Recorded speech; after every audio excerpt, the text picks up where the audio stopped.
to Brewing Success, where growth is the mission, change is the reward, and progress is the goal. I am your host, Andrea Gebhardt.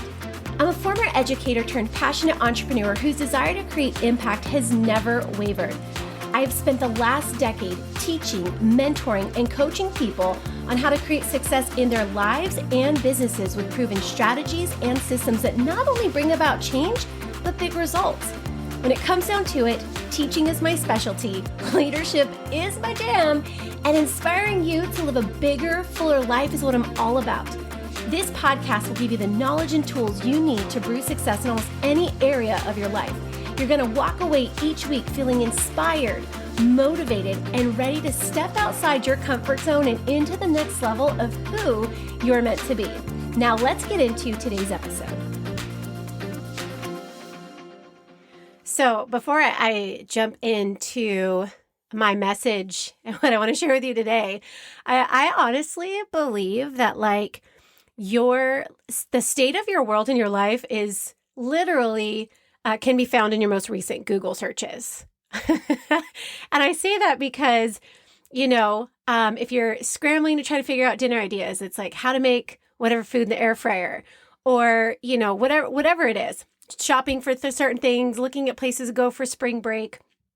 And my most recent Google searches have been, looking up places for my son to potentially live when he goes off to college here pretty soon.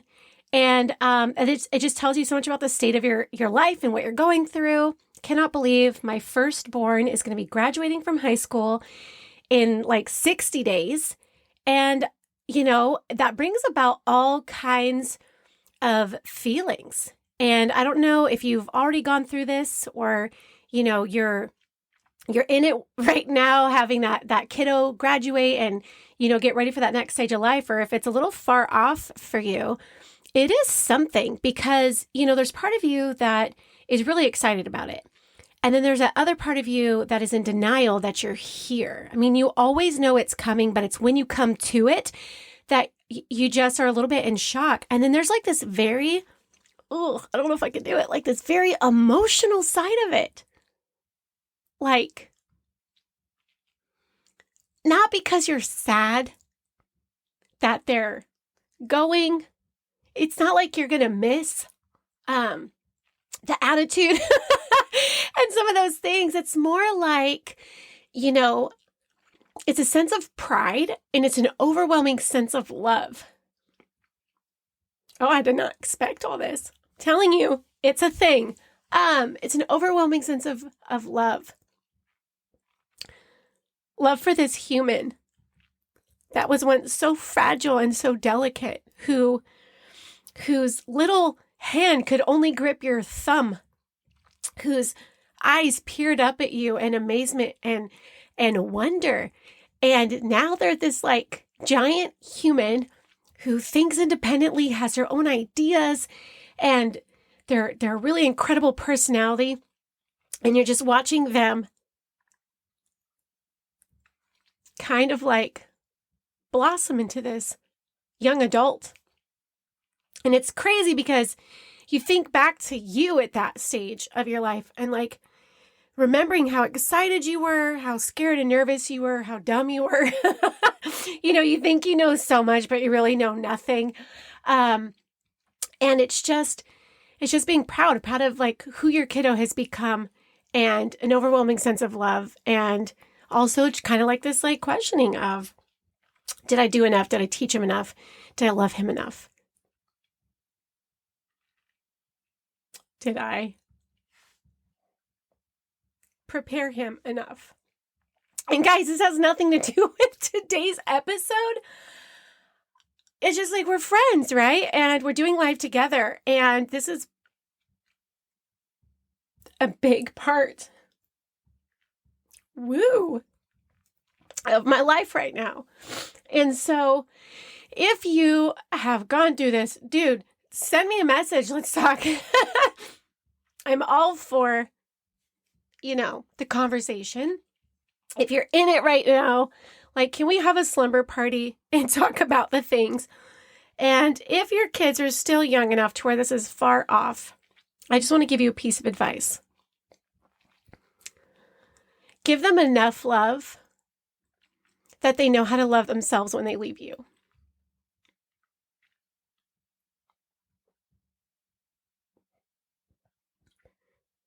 Teach them all the things you wish you knew at their age. Create a space now that enables them to come talk to you, to be safe with you, so that when they go off, that space remains and you have that relationship. Spend the time, the quality time that you can with them now. So that's embedded into who they are, and it's what they continue to seek even after they leave. Goodness, I did not expect all this emotion, but hey, it's real. And that's what we do here on this show. We are real. So, I can't even read my notes. My eyeballs are drowning. This is not the Titanic. Get it together. Okay. That was probably really not nice, but you know what I mean. All right. So today we are going to talk about, and this is a big one, and you can apply this to any area of your life. You can share this with any group of people. But in the work that I do, there is one thing that I always want to make sure I deliver, and that's impact. Sometimes that comes in the form of inspiration, helping someone overcome a difficult situation, walking with someone in their grief and their struggles, being present and supportive during times of growth, creating meaningful content that is designed to help people think and act differently. My thought process has always been and will always be the power of one.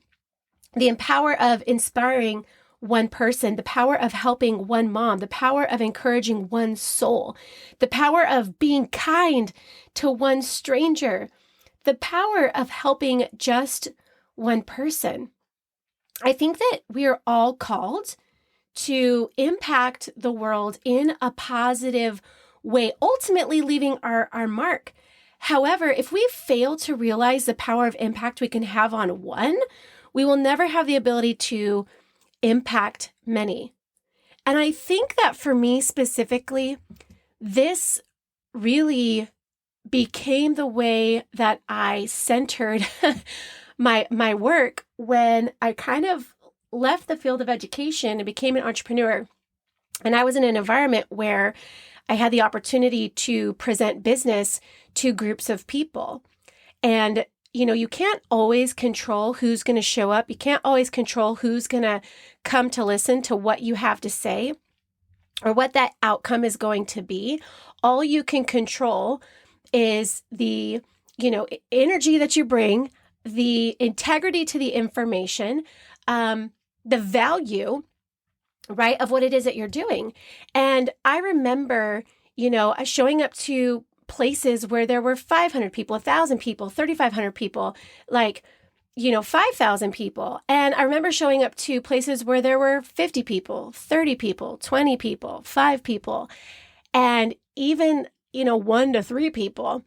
And one of the things, I remember somebody came up to me once, there was this event and there was supposed to be 100 people there. And I got on an airplane, fly to this event to present this business, all this kind of stuff. And there were literally, I think, 7 people in the room. And the people who were putting on the event, who had me as the speaker, if you will, were like, hey, we only have 7 people coming. So if you don't want to come, nope, I'm coming. Hey, by the way, we actually only have 5 who are going to be here in person because blah, blah, blah, blah, blah with those other 2 people. That's fine. And then showing up, delivering the information. Then afterwards, they were like, wow, that was really incredible. You treated this room of 7 with all these empty chairs like it was a room of 100. And it was in that moment that I said, it's not the size of the room that matters. It's the size of the impact that you deliver. And if one person, if one of the things I said resonated with one person and caused them to think differently and show up to life differently, then it was well worth it. It's that power of one. And I coach this with people who are in those situations, whether you're a speaker or you're a coach or you're this or you're that, you show up to that room like it's the room of 10,000 people, even if it's just one, because it only takes, change happens one person at a time. So only got to inspire that one person to go out there and create massive change. People are so crazy to think that impact is multiplied by the number of people in the seats. No, it's implied by, like, impact is implied by, like, what you deliver to even just that one person. So when you're posting on social media, if one person reached out and said, wow, I really needed to hear what you had to say today. I really needed what you shared. That really motivated me, inspired me, moved me, made me feel normal, whatever it is. That post did its job. Your thoughts did its job. Your movement, your actions did its job. And that's what we have to remember. It's not like, oh, I didn't get 100 likes or 5,000 million comments or 67,000 views or however many clicks. It's not about all of that. Those are all vanity metrics. Those are the things that do not matter. It's the real connections with the one person, that one thing you said that sparked that one change that created everything for somebody. And I never, ever, ever want you to forget that. I believe most people want to have a positive, meaningful impact on others. I believe you want to have a positive, meaningful impact on people. That's why you're here. That's why you listen to the show. That's why you're on your journey. And I often think that too many people hold back on doing so because they think that true impact is when it hits the masses, like I was just talking about. But impact starts with one and it multiplies to many. If we focus on the one, we get more done. Like, yep, I made up a little rhyme, a little mantra to help you remember. If we focus on the one act of kindness, one act of love, one act of encouragement, one act of support, it will inevitably lead to many. You guys, impact compounds. Are you someone who wants to impact more people? Are you someone who wants to be a person of impact? If you answered yes or nodded your head or kind of slowly bobbed your head in agreement, then you're really going to enjoy today's episode because I'm going to take you through what I like to call the 5 B's of impact. And I actually created this presentation, if you will, and I shared it with I think it was like 400 teachers back at the beginning of the school year to remind them of their role and the goal of what they do. It's not about test scores. It's about, creating really incredible little humans. It's about these kids leaving your classroom better than they came to you. So the 5 B's of impact are really important. And these are simple things that you can do every single day in any environment, online or offline, at any given time to increase impact and spark real change.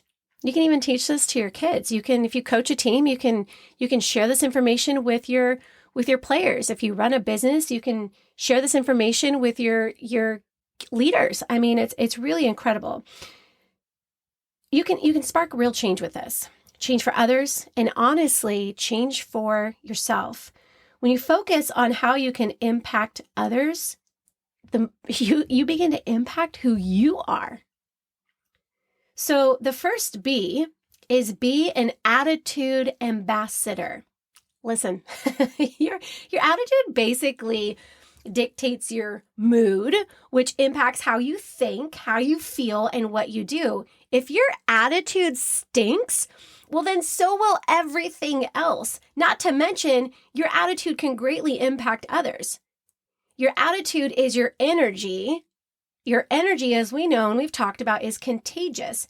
It's either going to lift others up or bring others down. Your attitude is the first thing people notice about you. What is it saying? Your attitude is your first level of impact. A positive attitude during a negative situation can impact someone's outcome.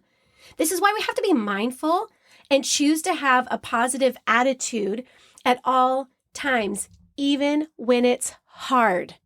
Okay? Choose to have a positive attitude. Okay? So here we are, we have a holiday coming at the end of this month. It's Easter. You're going to be around family. We all have family we don't love to necessarily be around and hang out with. There's always that one person or that group of people, and you're just like, oh, I'm not excited because. So you show up to that gathering, you show up to that event with a crappy attitude because you don't like these people, and your attitude rubs off and wears off. It changes the way that you stand. It changes the way that you talk. It changes the way you interact with others. It changes the way you respond to your kids, like literally. And you can see, and that's the thing. I want to remind you that you get to choose what your attitude is, and choosing one that is positive, choosing an attitude of gratitude, choosing to focus on the good, choosing to bring the joy, choosing that attitude before you go into any situation can completely change that situation. Your one act of kindness, of love, of support, of encouragement can change everything. That starts with your attitude, because if you have a bad attitude, you're not going to be encouraging or supportive. Love is not going to pour out of you. You're not going to create genuine, meaningful connections. This is why we have to mind this part of ourselves. Attitude is a choice. So when you flip on the attitude switch, you are either choosing impact or to not impact people. And if you want to choose to have a crappy attitude about something, just like stay home and be in it yourself. Don't go around and like spread that to everybody else. We need to constantly model the attitude we hope to see, especially modeling the attitude we hope to see in others. Let me give you an example. If you have this family gathering coming up and you've been pretty vocal about not being excited about seeing so-and-so, and you're saying it around your kids and you have a crappy attitude, guess who now also has a crappy attitude? Them, right? You're modeling that. You're like, do you understand that you're teaching them how to handle situations like that in the future? What if you could model a better way? What if in your business you have to go to a meeting or an event or something, and there's a team or there's people or there's leaders or there's this or there's that you're not particularly fond of? They don't jive with you. Listen, life isn't about getting along with everybody. Life is learning how to get along like on the way with everybody. Okay? And sometimes that means adjusting our attitude. You're modeling the behavior. Listen, when I was in education and I was an administrator, there were certain people on my staff that I did not jive and vibe with. I was not particular fans of them. I had zero desire to be friends with them in real life, zero desire, any of that. But my attitude was always positive toward them. I still showed up in these ways, right? The one act of kindness, of supportive encouragement, even though I wasn't their biggest fan. Now, here I am modeling as an administrator how my other teachers or other administrators need to model that attitude even when. So I want you to think about my attitude even when I don't feel good. My attitude even when I don't want to be there. My attitude even when I don't like so-and-so. My attitude even though I disagree with whoever and whatever, right? My attitude. Adopting a positive attitude creates opportunity for clarity and solutions, because when your attitude is in the right place, so are your intentions and your motives. Your attitude says a lot about you and indirectly communicates a lot to others. Let me give an example of how your attitude can impact someone. Okay, so last week, or actually I think it was the week before, a couple of friends and I who I'm in business with, we decided to go to this leadership event. It was like a personal growth day. It was put on by Brendan Burchard and Ed Milet. So we drove down to one flew in, one drove up, I drove down, and we all met. We went to this event. And so it's at this theater. There's probably about 1,500 people there. And, we break for lunch. And there are several restaurants within walking distance of the venue. And so, of course, break for lunch. 1,500 people walk out of this building hungry, or hangry in my case, looking for something to eat. So as you can imagine, lots of businesses within that couple block vicinity were inundated with people all of a sudden, out of nowhere, on a Friday about 1 o'clock. And so we get to this restaurant that's right across the street, which was really amazing, by the way. And we are in the waiting, the galley. Is that what you call it? Foyer? Entrance? I don't know. I don't know what restaurants call that little space. So we're in there, we're waiting, and I could tell the hostess is trying to figure out how and where to seat people, because they have this influx of people coming in. They probably just have their midday staff there, which is probably less than normal busy hours. And they're getting everybody seated and accommodated. So we sit down, our server comes over, checks in. We're not ready to, we grab water. We're not ready to order yet. Comes in, checks in. We're not ready. And he's like, okay, well, can you just let me know when you guys are ready? I'll be back. And he was young, and I could tell he was sweating a little bit. And I could tell he had all these tables and all these people who wanted to come in and eat and get out so they could run over. But this wasn't like a Chipotle. It was a restaurant with like culinary masterpieces and like delicious one-of-a-kind food. So it's not like they just had stuff in warming trays in the back, right? Everything had to be prepared and made, and it was prepared well and plated well. Gosh, I'll tell you again, it was amazing. So anyways, he came over and he took our appetizer order, and I just said, hey, listen, I know you're busy, and I know you've got a lot of people to take care of right now, but look at me when I say this to you. We're going to be the chillest table that you have. We get it. We understand. We are all good. We are totally chill. Like it's okay. And his whole body just relaxed. His shoulders dropped. Everything about him just relaxed. And he goes, oh my gosh, seriously? That's the best. And I said, yeah, like we are good. Like no rush, no worries. You don't have to come and check on us or apologize or any of these things. We are not those people. Like we're here for you. We're for you right now. We understand the craziness of all of this. We're just so grateful we got a seat and we're here. And he was the smile on his face, the energy that he walked away with, right? So I had an attitude in that moment of just appreciating the fact that we were able to get a table. We had an attentive server, and my attitude was gracious and made space for, a situation he didn't know he's going to be dealt with. And just to see him physically respond to that, my attitude, our attitude as a table, it made all the difference for him. Versus put yourself in the situation. You've got a server who hasn't come checked on you yet because the restaurant is busy, and you're sitting there like, servants these days. You're sitting there, your attitude is like dwindling moment by moment. Can't believe he hasn't stopped by our table yet. Can't believe he forgot our water. Can't believe he forgot the lemon. Da da da da da da da da. Stop. Calm down. Chill out. Like check your attitude in this situation. You know what I mean? And so this is a situation where your attitude really does mean everything. Bottom line, your attitude impacts, good or bad, it impacts. Remember that. I could have chosen to be a jerk and had a bad attitude and made him feel bad about himself, but what good does that do? I could have had an ungrateful attitude and made him feel like less of a human. But what good is that going to do? We have an opportunity to impact every corner of our day with our attitude, and it's going to impact good or bad. You're the only one who gets to control that. So good. Can I get who's in their car right now? Preach. Yes. Yes. And maybe some of you guys are listening to this and you needed to hear it because your attitude stinks and you carry around that little stinky attitude all day long and people catch a whiff of it. No wonder they don't want to be around you. No wonder their attitude also changes. Come on. So the second B, be a belief builder. Man, if we could get more people on board with this one in particular, I think we could legit change the world. And that might be a super ambitious statement, but I do believe it. I'm not sure why our first response in most situations is to doubt someone when they share something they're excited about. We are so quick to poke holes in an idea or a dream. Let me give you an example. Think of the last time your kid came to you and said, I want to be a famous singer. I want to go to Alabama State. These are real life examples from my house. P.S. I want to be a famous singer. I want to go to Alabama State. I want to own a restaurant. I want to build a mansion and live with my cousin and rehab horses.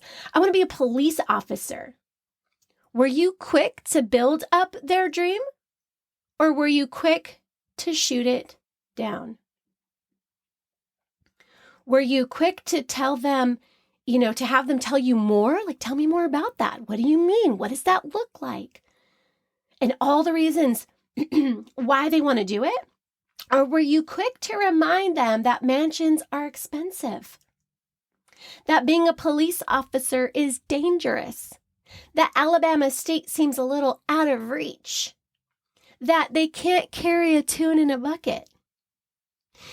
That how can they own a restaurant when they can't even make their own grilled cheese?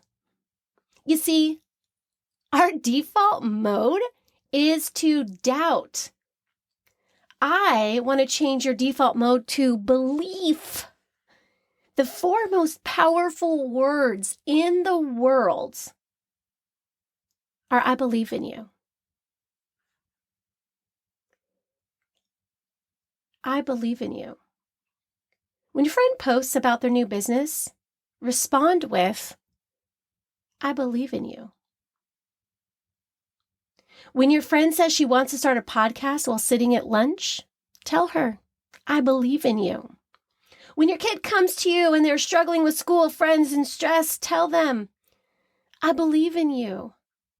Remind others of their strengths and avoid pinpointing their weaknesses. Most people are used to being doubted, questioned, put down. Be different. Be the person who chooses to impact rather than insult. When you begin to believe in others, I will tell you this, your own level of self-belief increases, and that is how confidence is created and cultivated. It's a two-way street on that one. And let me just tell you where this came from.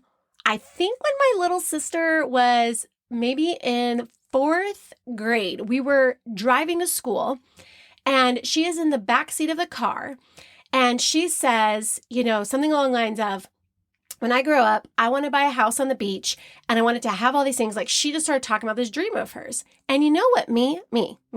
By the way, I've grown a lot since then, right? She would be like 9. Now she's 15. So there's a lot of things that have happened.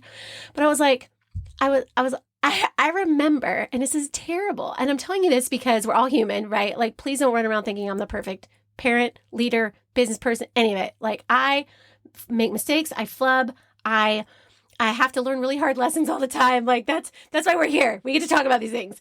And I remember being like, what makes you think you're going to have enough money to do that? Do you know how much money it takes to do that? That means you're going to have to do this, and you're going to have to get a good job, and then you're going to have to this, and you're going to have to that. And this is what it looks like. I don't think you really thought this through.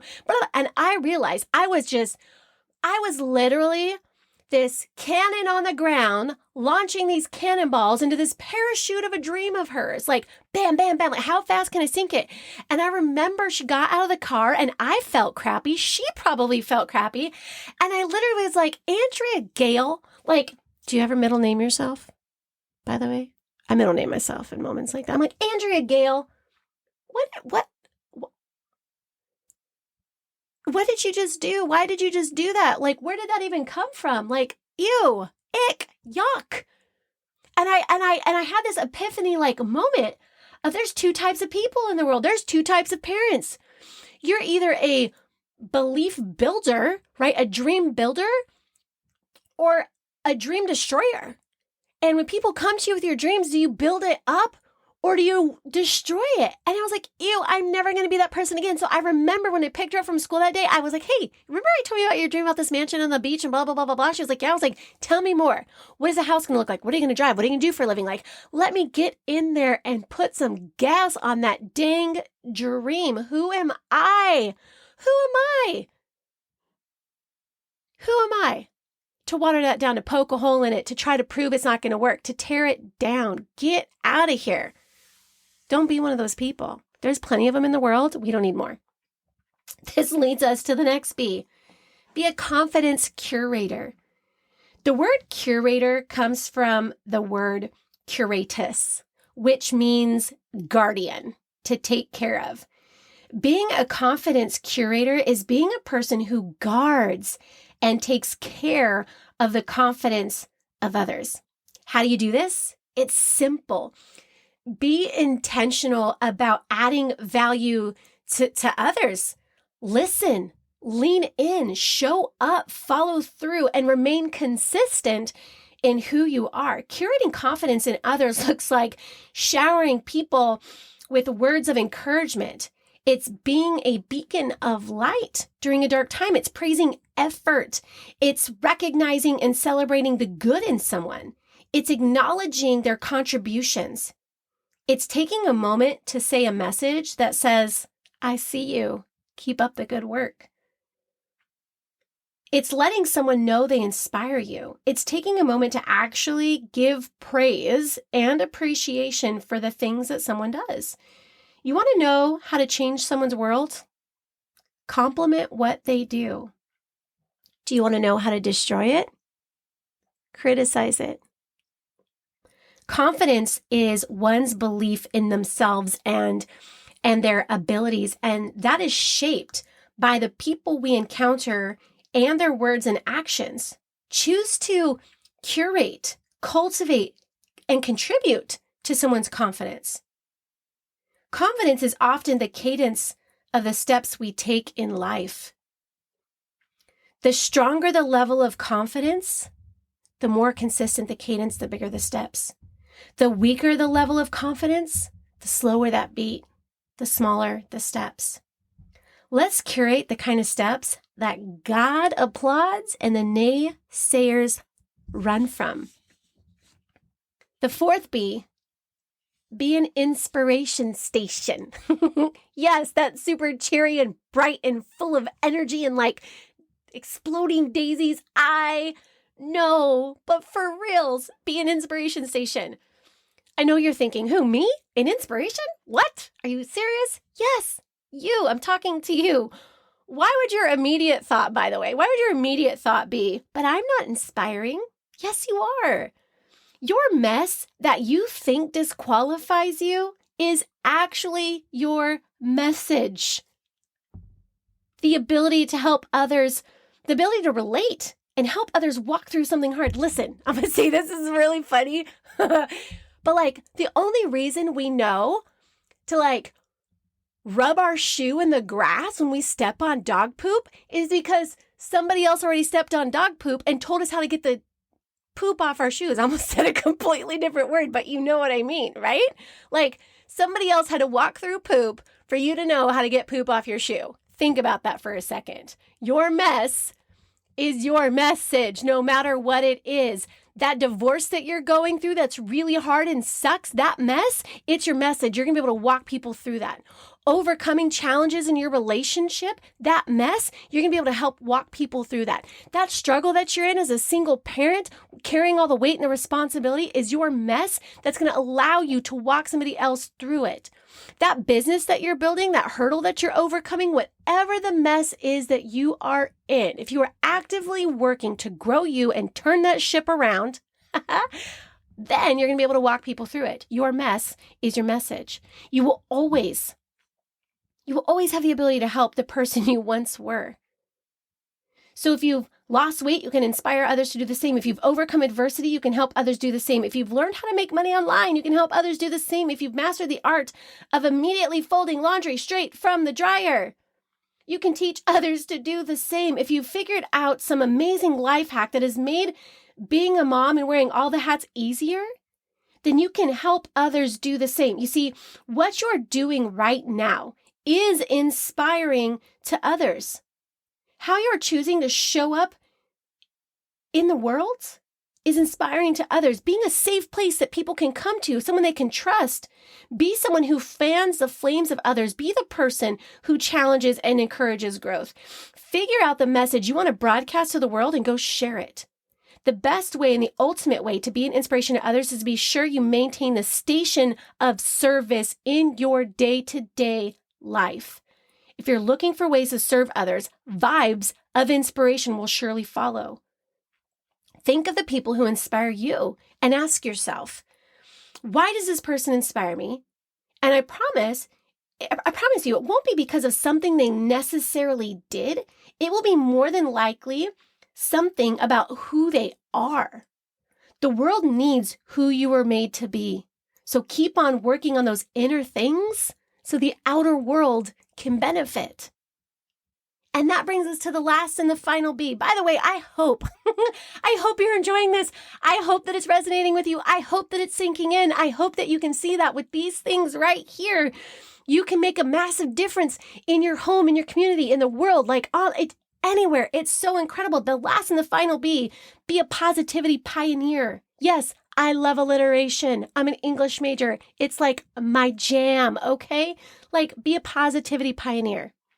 Now, I save this one for last because I'm going to have to take a second and slow this down and make a very clear distinction.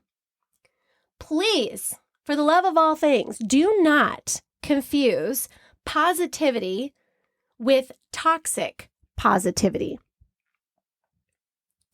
Toxic positivity is a popular expression that is being used incorrectly to condemn people who put out positive vibes in the world. So let's get clear on this quick because it matters. And quite frankly, I'm a little annoyed at how overused this has become and how out of context it's being thrown around. Toxic positivity is the pressure to only display positive emotions, suppressing negative emotions, feelings, or reactions or experiences. Please pay close attention to the word pressured. Let's explore an example to help you understand what I mean. So, here's a scenario. The family hamster, Sir Gaston, dies after battling end-of-life hamster disease. Your kids are sad. They're devastated. And instead of saying, I know this must be hard for you. He was so fun and I miss his smell too. And you let them grieve because this could be the very first loss they've ever experienced. And you plan the most exquisite royal funeral for Sir Gaston. You say, instead of doing all that, making room, creating space, you say, well, at least he's in hamster heaven living his best life. Or you say, well, look at the bright side. Now we can get a cat. Before, when we had the hamster, we couldn't get a cat, but now we can. Toxic positivity occurs when encouraging statements are expected to minimize or eliminate painful emotions, creating pressure to be unrealistically optimistic. And it can be damaging because what it does is it denies full expression of human emotion and can create feelings of shame and guilt for having emotions in the first place. So please understand that being super positive is not the same as toxic positivity, which is not validating or empathizing with the emotions of others. So instead of being quick to fix, be quick to listen and validate. I hear you. That must be hard. It must be really difficult. I'm sure you have a lot of feelings around that. You should feel sad. You should feel this. I often have this conversation with my kids, I was going to tell a story. I'm going to have to change that because my son would kill me. But when something happens with the kids and they're like, I don't know, I just feel this. And I'm like, you should feel sad. You should feel angry. You should feel frustrated. That is a normal feeling and emotion to have when XYZ takes place. I want to validate. I want to tell them, well, get over it. You don't want to say get over it and invalidate that. When are you going to get over this? It's not that bad. You know what I went through? It was 10 million times worse. No. We don't want to do that, right? We want to validate. We want to listen. With that being said, I do believe that we can be both sad and upset and still hopeful for the future, but refrain from pressuring someone to only see and feel the positive side of things. So I just wanted to make that little distinction because there are going to be some people who hear this episode and they're like, positivity pioneer. That's toxic positivity, always being positive. No, it's not. It's completely different. So moving on, the final B, be a positivity pioneer. If you want to create impact, go against the status quo. We live in a very negative world where people are quick to condemn, criticize, and complain. We see it all day long. A world where trolls are no longer plastic figurines with rhinestone wishing bellies and wild hair. They are cowards who hide behind, screens and project their own misery in the form of catty insults and hurtful comments. We live in a world where the water supply has surely been contaminated with haterade, as we continue to see and hear the consequence of it all in the overflow of hate over love in every corner of the world, in every social and political nook and cranny. But not you. You're different. You want to impact others. You strive to have a voice of a different tone, a message of a different vibration. So how do you become a positivity pioneer? Here's how. You focus on solutions, not problems. You become a problem solver, not a problem causer. You become a solution seeker, not a problem peaker. You focus on possibility above all else. That's how you do it. You work to bring out the best in others by appreciating their strengths, praising their ideas, celebrating their wins. You look for ways to bless others. You seek to understand. You role model positive thinking, positive leadership, positive team dynamic. You go first. You cast the first compliment. You bring forth the first possible solution or idea. Identify what is working. Be the first to identify what is working and going well.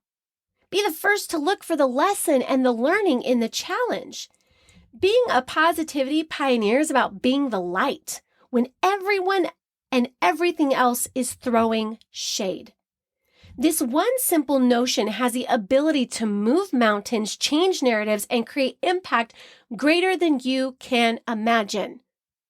That's why there's things out there like positive psychology, why John Gordon has made a career about positive teams and dynamics and the power of positivity and leadership, because there's real power behind that. That's something we can choose to do. That's something we can choose to be, or we can choose to be negative, right? And when you look at those, if you've got a choice, there's two options on the table, and you get to pick one way to be for your whole life. Guys, we're going to choose positive. But just because we choose it doesn't mean it's automatic. We have to be proactive in that. We have to actively choose that. We have to put that on. We have to put positivity on, just like you put a sweater on for the day, It's really important. But again, this one simple notion has the ability to move mountains, change narratives, and create greater impact than you can imagine. Everyone has the opportunity to make a difference. Sadly, however, only a few make the decision to do so. And I hope that after today's episode, you are more inspired than ever to go out there and make an impact in your home, in your community, an impact everywhere you go. And now you have a blueprint to follow. If you want to leave your mark on the world, bring the 5 B's into every single day. You guys, thank you so much for tuning in with me today to learn more about how you can impact the world we live in together. I really do believe that we can make a big difference. Help me make an even bigger impact by getting this episode out into the world, out into the wild, and into the hands of the up-and-coming change makers. Join me next week on Brewing Success, where growth is the mission, change is the reward, and progress is the goal.